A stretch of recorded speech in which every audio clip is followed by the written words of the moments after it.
matahari itu tidak menunggu dirimu untuk terbit. Waktu itu tidak akan berhenti berjalan demi dirimu. Ada ataupun tidak ada dirimu, mereka akan terus bergerak.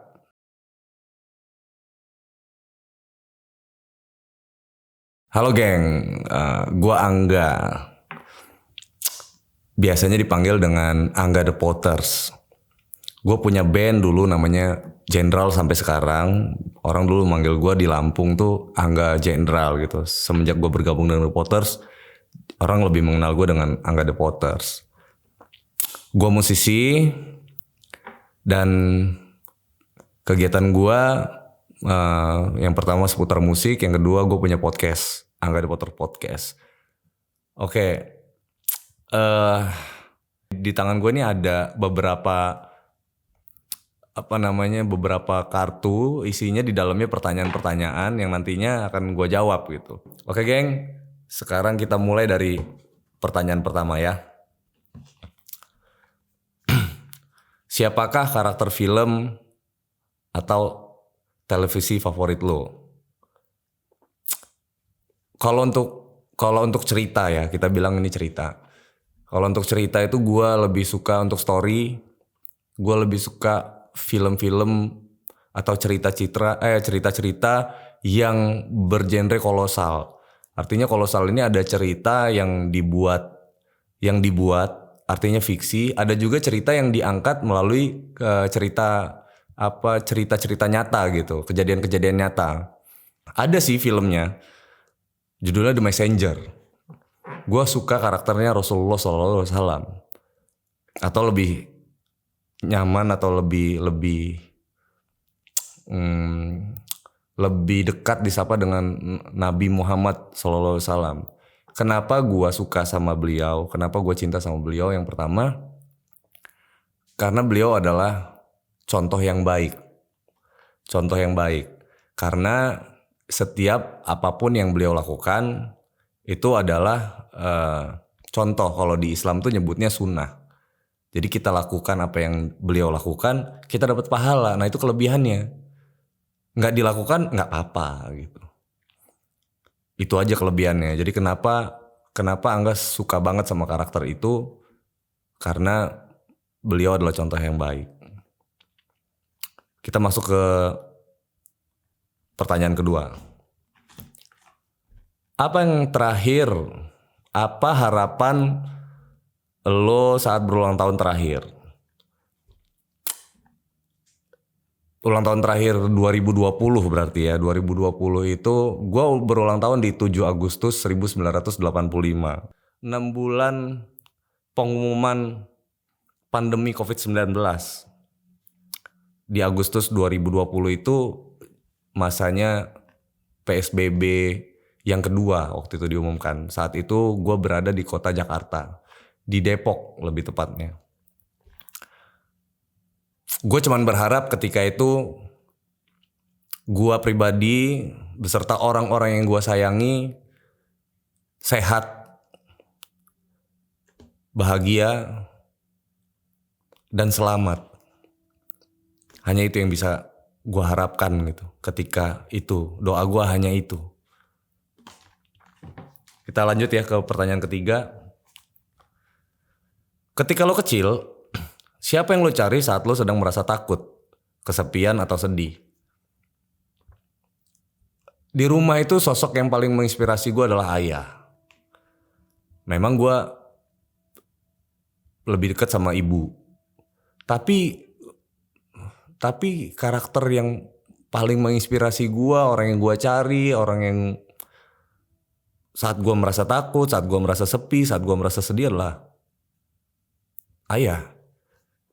Bokap, babe, gue manggilnya papa.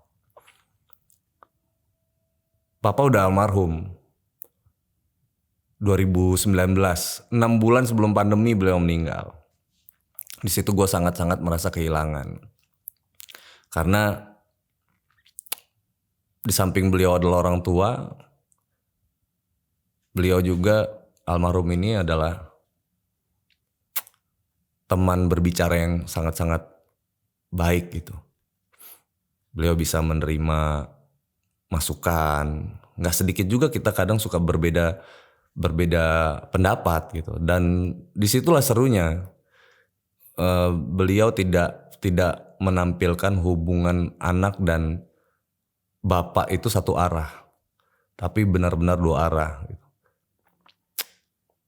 Butuh waktu dari kecil tuh sangat sulit sekali untuk bicara dengan beliau gitu. Ketika dewasa jadi akrab banget gitu. Jadi kenapa ngerasa sangat kehilangan, karena akrabnya itu baru-baru gitu.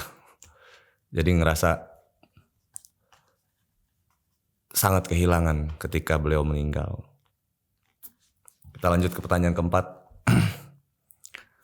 Seperti apa hubungan lo bersama keluarga? Nah, bridgingnya tadi itu sama bokap ya. Kita ngelebar nih. Kita ngelebar ke ibu dan adik-adik. Oke, saya anak pertama 4 bersaudara. Gue yang pertama, gue punya adik 3 kan berarti 4 ya. Gue yang pertama, adik gue yang nomor 2 itu cowok, adik yang nomor 3 itu cowok lagi, yang ketiganya perempuan. Jadi 3 cowok, 1 perempuan. Hubungan gue sama adik-adik gue tuh sangat-sangat dekat. Sangat-sangat dekat. Gue sangat menyayangi mereka dan alhamdulillahnya mereka sangat menyayangi gue. Satupun adik-adik gue tuh gak ada yang pernah membantah gue gitu, membantah apa yang gue perintahkan gitu. Karena gue dari kecil memang gue udah sadar kalau gue ini anak pertama, itu bedanya tuh. Jadi gue kesadaran itu akhirnya membawa beban moral, oke? Jadi beban moral dan pada akhirnya gue jadi kayak, oh gue kakak nih, gue harus contohin yang baik ke adik gue. Oh kalau adik-adik gue pengen belajar, berarti guanya duluan nih harus belajar gitu kan. Oh adik-adik gue pengen berprestasi, oh berarti gue harus contohin nih, gue harus berprestasi. Jadi kayak ada beban moral. Nah tapi di satu sisi gue pun jadi diri gue sendiri. Nah dan itu cukup dikenali gitu. Karakter pribadi gue itu sangat-sangat dikenali oleh adik-adik gue gitu. Karena mungkin gini, karena mungkin gue sayang banget sama adik-adik gue. Itu yang mengakibatkan kalau adik-adik gue tuh jadinya sayang banget semuanya sama gue. Terus saling menjaga, saling menasehati, saling peduli satu sama lain, dan saling mensupport, saling mendorong supaya hidup ini bisa berjalan terus dan tanpa beban. Basically keluarga gue bukan keluarga orang yang berada. Ayah gue adalah pegawai negeri, ibu gue ibu rumah tangga yang punya 4 orang anak yang harus sekolah semuanya gitu. Kebayang gimana struggle-nya bokap itu ngerawat kita. Kita disekolahin agama semuanya dari kecil gitu, buat jadi pondasinya kita ketika dewasa kita mampu mengambil keputusan-keputusan yang baik. Mungkin karena itulah struggle-nya orang tua, nasihat orang tua yang membuat kami sampai sejauh ini semakin dekat dan semakin dekat. Gak kebayang juga tuh kalau gimana jauh dari orang tua dan adik-adik gitu. Semoga bisa terus lah, apapun yang terjadi, jagalah keluarga kita guys. Kemudian melanjut ke pertanyaan ke-5. Panjang ini. Yang kelima, bagaimana cara lo mengatur keuangan pribadi? Apakah lo cenderung hemat atau boros? Jawabannya simpel, sederhana. Gua orang yang sederhana. Gue punya uang banyak, gue tetap sederhana. Gue punya uang dikit, ya gue sederhana. Jadi nggak ada yang membedakan antara gue punya uang atau nggak punya uang sebenarnya gitu. Dan gue nggak peduli. Gue adalah orang yang nggak peduli benar-benar sama omongan orang yang sifatnya mencibir atau meng-underestimate atau apapun itu gitu. Dan kemudian kalau ya sama gitu juga kalau ada pujian atau ada apa gitu, itu gue nganggapnya sebagai motivasi aja lah gitu, nggak lebih dari itu. Nah, bagaimana gue mengatur keuangan gue nih? Artinya gue selalu tahu dulu nih kalau ngatur keuangan tuh kita harus tahu dulu faktor kebutuhan sama faktor keinginan. Sebenarnya gitu. Sebenarnya yang gue butuhin ini apa sih? Gitu. Yang gue butuhin ini apa gitu. Saat ini gue udah berkeluarga. Artinya nih kebutuhan keluarga gue itu harus dipenuhi. Kebutuhan tuh ya standar kayak yang lain-lain aja gitu. Ada sandang, pangan, papan. Sederhana menurut kita itu aja deh. Intinya sederhana. Lanjut ke pertanyaan ke-6. Menurut lo gimana orang lain menilai diri lo? Nah tadi udah dijawab tuh sebelumnya tuh. Orang pertama kali ngelihat gue tuh adalah sosok yang introvert karena mungkin mimik wajah gue kali ya yang kayak nggak suka sama orang gitu. Kayaknya orang ini ngelihat gue tuh bukan sombong tapi introvert gitu ngelihat gue nih. Ini Angga ini adalah pribadi yang nggak suka ditemani sama orang-orang gitu. Tapi dia ini sebenarnya nggak sombong gitu. Beda ya sama orang yang dilihat awalnya udah, wih sombong nih kayaknya nih orang gitu. Tapi gue nggak. Kebanyakan yang menilai gue tuh adalah introvert. Gue kayak nggak mau bergaul dan lain-lain. Setelah gue kesini-sininya sebenarnya sebenarnya gue tuh orangnya easy going, friendly dan lain-lain ya. Gampang berteman sebenarnya. Karena mungkin orang kan biasa melihat dari sudut luar gitu, sekelihatannya aja, gitu. Oh dia orangnya begini, oh dia orangnya begini gitu. Dan itu gue sangat maklumi gitu. Dia nggak tahu karena dia memang belum kenal kita. Dan begitu kenal biasanya sih langsung berteman baik sama gue gitu, berteman. Kesini sininya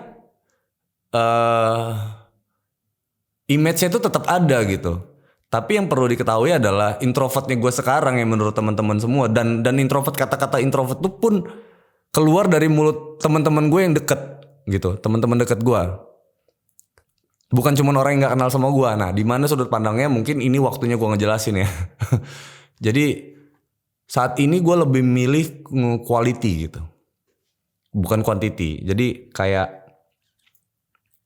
mungkin di usia yang sekarang ini.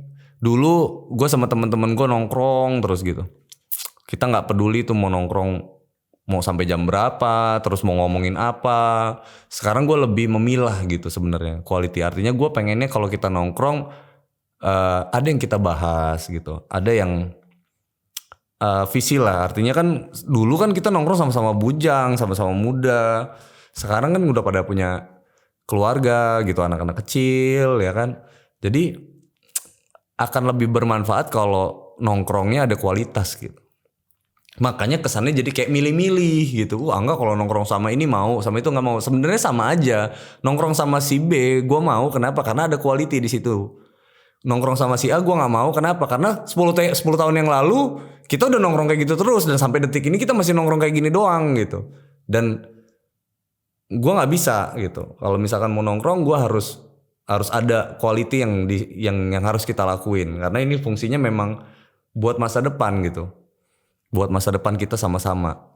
Mungkin karena itu kali jadinya terlihat jadi introvert, jadi kayak nggak butuh teman. Tapi kira-kira menurut gua sih itu hal yang positif negatif yang orang nilai tentang gua. Kita lanjut ke pertanyaan ke-7 ya. 1, 2, 3, 4, 5, 6, 7. Sekarang sebenarnya bagaimana lo ingin dipandang atau dinilai oleh orang lain? Gak ada. Sederhana gitu. Gue pengen dilihat sebagai seorang yang sederhana namun punya visi gitu. Gue akan berdiri di samping orang-orang yang visioner, yang punya visi. Gue gak suka sama orang-orang yang menjual mimpinya gitu. Yang pengen sesuatu, punya cita-cita tapi nggak melakukan apa-apa. Kalau dia punya visi dan dia tahu, orang-orang bervisi itu biasanya dia tahu apa yang dia lakuin. Kita lanjut pertanyaan 8. Apa yang lo paling banggakan dalam hidup? Waduh.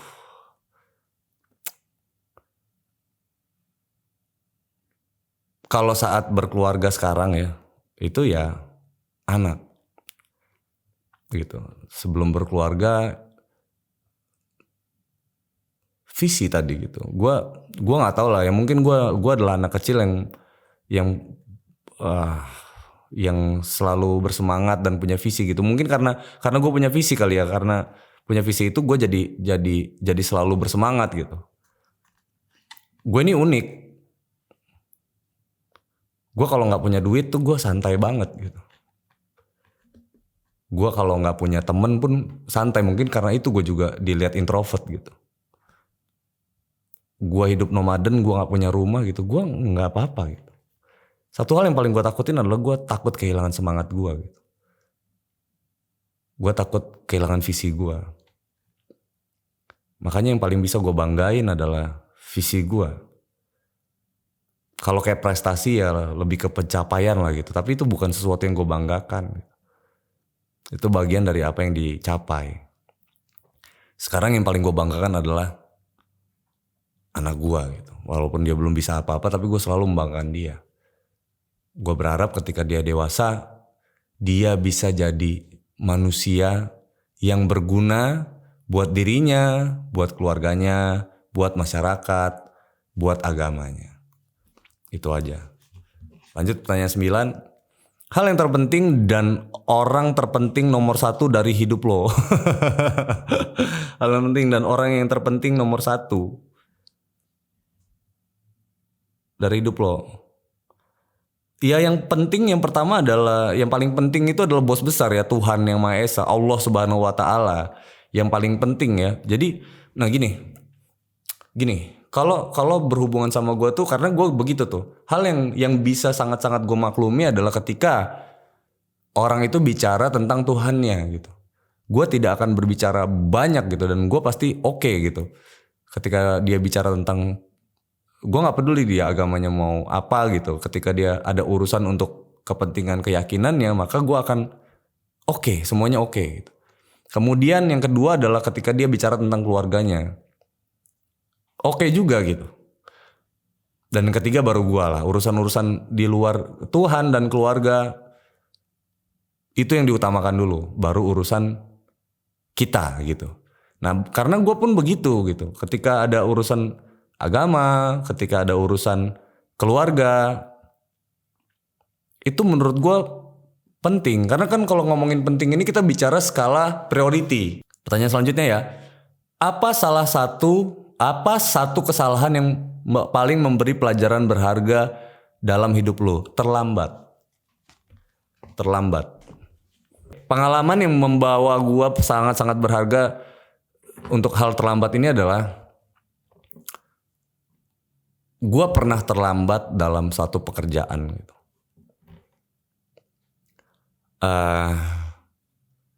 Ketika itu gue sedang bekerja di salah satu perusahaan BUMN.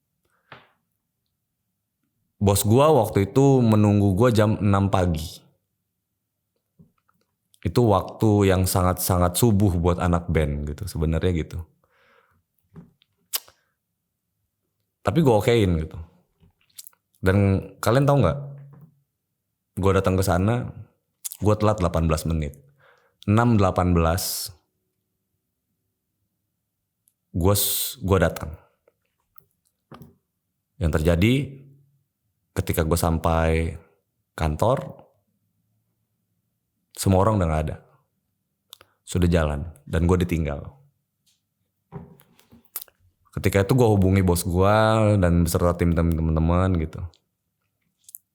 Yang mereka sampaikan ke gue adalah ini cukup memukul gue gitu, dan ternyata sangat merubah hidup gue gitu. Matahari itu tidak menunggu dirimu untuk terbit. Waktu itu tidak akan berhenti berjalan demi dirimu. Ada ataupun tidak ada dirimu, mereka akan terus bergerak. Dunia ini tidak peduli terhadap dirimu. Jadi kami akan menjalankan ini semuanya gitu. Nah poinnya adalah di situ mengajarkan gue benar-benar ya kita yang harus merubah itu semuanya, bukan orang lain gitu. Orang lain nggak punya tanggung jawab sama sekali untuk merubah itu gitu, merubah kehidupan kita yang tadinya nggak disiplin harus jadi disiplin, tadinya Tadinya nggak bervisi jadi bervisi gitu. Artinya dunia tidak menunggu kita. Oke, kita masuk ke pertanyaan selanjutnya ya. Apa yang lo butuhkan saat sedang stres? Apakah lo menghubungi seseorang atau lebih sering menghabiskan waktu sendirian untuk mikirinnya? Oke. Gua ini adalah tipikal workaholic. Nah gitu. Kalau ada workaholic, gua workaholic gitu. Di atasnya holic ya kan, orang pecinta pekerjaan. Gua keracunan pekerjaan kalau gue ini gitu. Nah ini agak beda nih. Maknanya adalah begini. Bagaimana gue menghilangkan stres dalam satu urusan itu dengan cara melakukan kegiatan lain gitu. Nah ngilangin stres gue contohnya gini. Gue lagi syuting podcast gitu. Gue stres di situ. Yang gue lakukan adalah malah justru gue ngerjain lagu rekaman gitu. Padahal tuh pekerjaan gitu. Yang kemungkinannya bakal stres juga gitu kan. Nah ketika ini gue stres nih stuck nih di sini, gue akan melakukan pekerjaan yang lain gitu dengan menulis lirik atau menulis apa gitu. Intinya sih gue menghilangkan stres gue dengan cara melakukan pekerjaan yang lain. Ini agak unik nih.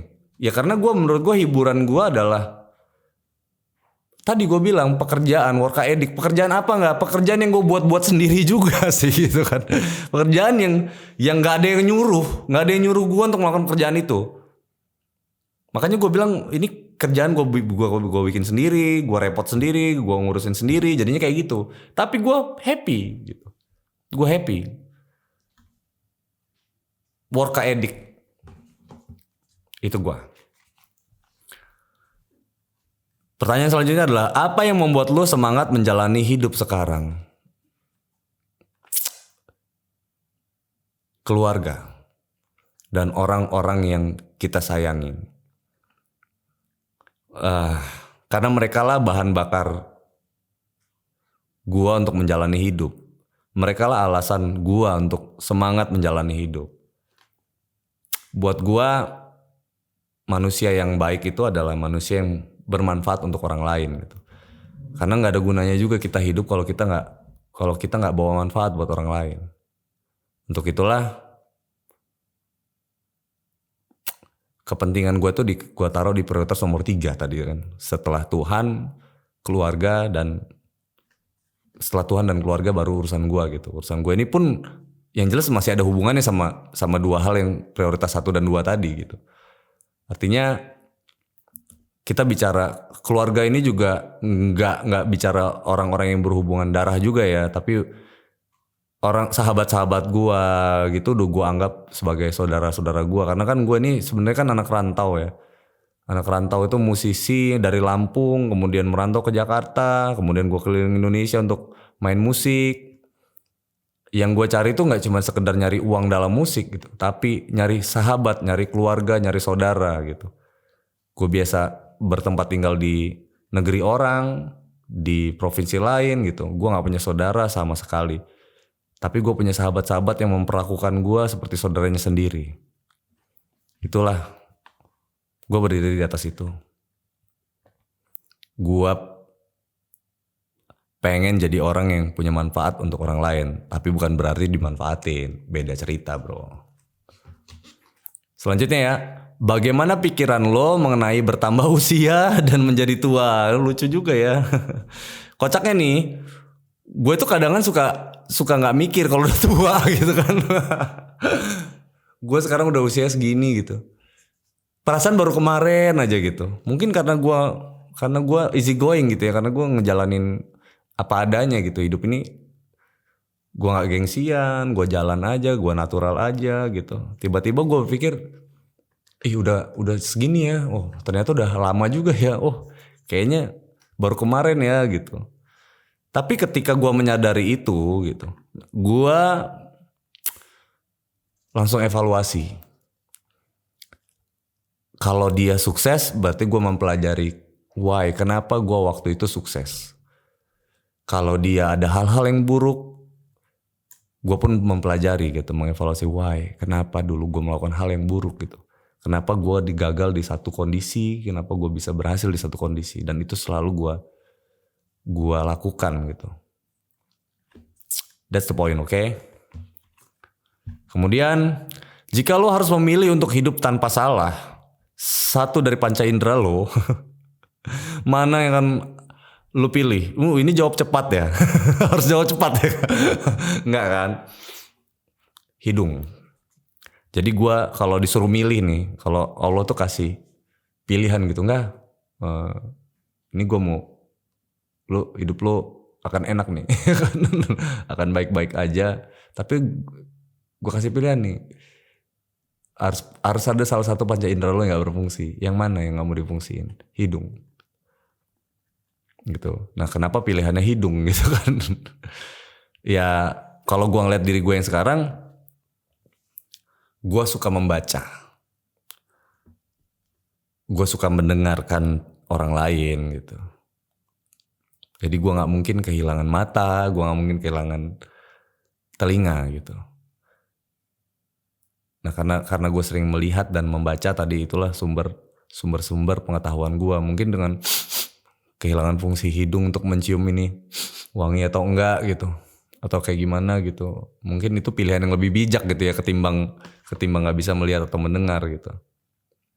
Tapi gue yakin juga sih orang yang nggak bisa nyium juga menderita juga gitu. Nggak, bukan berarti kehilangan indera penciuman tuh hidupnya enak gitu, nggak juga gitu. Atau hidupnya lebih baik daripada orang yang buta.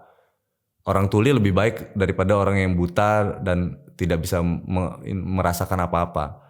Orang buta lebih baik daripada orang tuli, nggak gitu konsepnya ya kan. Semua hal yang berhubungan sama fisik kita pasti akan, karena kita yang ngerasain gitu, kita akan merasakan suatu hal yang sangat menyiksa diri kita gitu.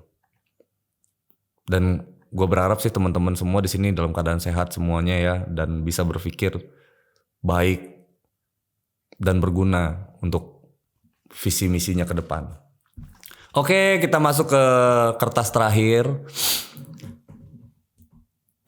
Pertanyaannya simpel tapi menggigit ya.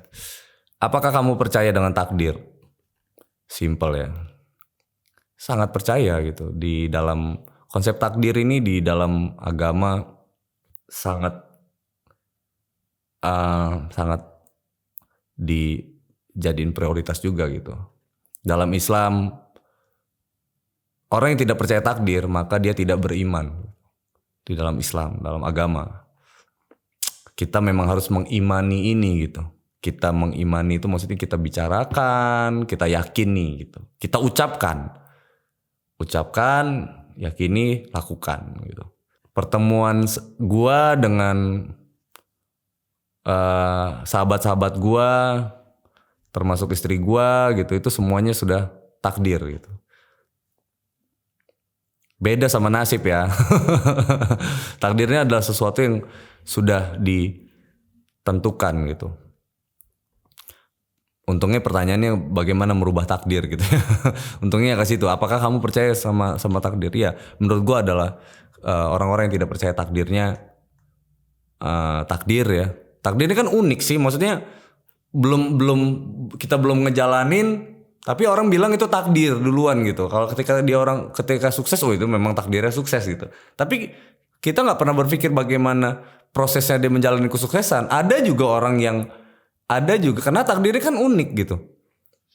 Ada yang orang perlu kerja keras, sukses, takdir nyebutnya. Ada orang yang nggak kerja keras tapi sukses, takdir juga nyebutnya. Nah unik kan gitu. Artinya takdir ini adalah kesepakatan atau yang sudah ditetapkan, intinya gitu, yang sudah ditetapkan. Agak-agak unik ya kalau ngejelasin konsepnya dipaduin sama metafisika kayak gini kan, atau agama ya. Tapi kira-kira tuh segala macam bentuk pertemuan, segala macam kejadian itu sudah ada yang menentukan.